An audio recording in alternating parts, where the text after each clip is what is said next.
Hello everyone, कैसे हैं आप सभी लोग। आज मैं आप लोग को पढ़ाऊंगी क्लास 7 एनसीईआरटी हिंदी का चैप्टर नंबर 11 रहीम की दोही। तो चलिए स्टार्ट करते हैं।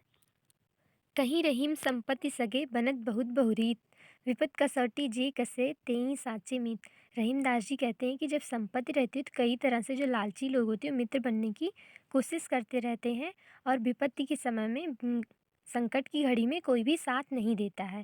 जब संकट की घड़ी आती है तो जो हमारा साथ देता है वही हमारा सच्चा मित्र होता है। इसलिए हमें दोस्ती जो है सावधानी बरतते हुए करनी चाहिए। जाल परे जल जात बही तज मीनन को मोह, रहीमन मछली नीर को तऊ ना झांझति छो। जब पानी में जाल को फेंका जाता है तो मछली जाल में फंस जाती है और वो पानी के प्रति अपना प्रेम भाव दिखाती है, और जब वो पानी से बाहर आ जाती है तो अपने प्राण त्याग देती है। और उसी प्रकार जो जल होता है वो मछली से बिल्कुल भी प्यार नहीं करता है, उसे कोई भी फ़र्क नहीं पड़ता है जब मछली जल से बाहर आ जाती है। इसी प्रकार हमें मछली के जैसे निस्वार्थता का आदर्श अपनाना चाहिए। तरवर फल नहीं खात हैं सरवर पियत न पान, कहीं रहीम परकाज हित संपत सजय सुजान। रहीमदास जी कहते हैं कि जो पेड़ होती हैं वो अपना फल कभी खुद नहीं खाते हैं और दूसरों पे न्यौछावर कर देते हैं। सरवर जो समुद्र होता है वो कभी भी स्वयं अपना पानी कभी नहीं पीता है और दूसरों को दे देता है। कहीं रहीम प्रकाश हित संपत सचहि सुजान। रहीमदास जी कहते हैं कि जो सज्जन लोग होते हैं वो अपनी संपत्ति को कभी खुद नहीं अर्जित करते हैं, वो दूसरों को आम जनता में उनकी भलाई के लिए दे देते हैं। और जो सज्जन लोग होते हैं उनका जीवन ही आम जनता की भलाई के लिए होता है। थोथे बादर कौर के ज्यों रहीम घघरात, धनी पुरुष निर्धन भये करे पछीली बात।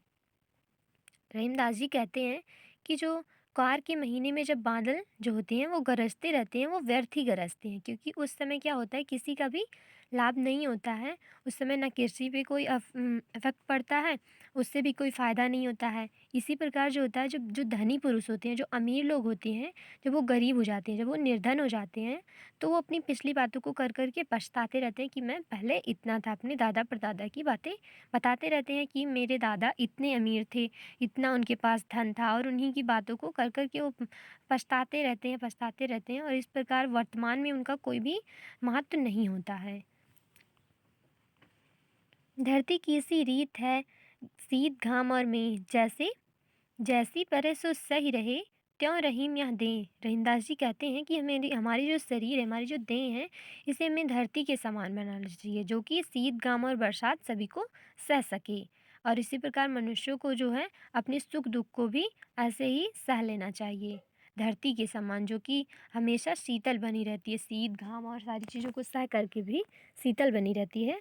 और इसी प्रकार मनुष्य होते हैं, उन्हें भी अपने दुख सुख और सभी चीज़ों को सहते हुए रहना चाहिए। तो गाइस, आप लोग को ये कैसा लगा मैं कमेंट करके ज़रूर बताइएगा। अच्छा लगा हो तो लाइक कीजिए, हमारे चैनल को सब्सक्राइब कीजिए और बेल आइकन को प्रेस करना मत भूलिएगा। Bye bye and take care.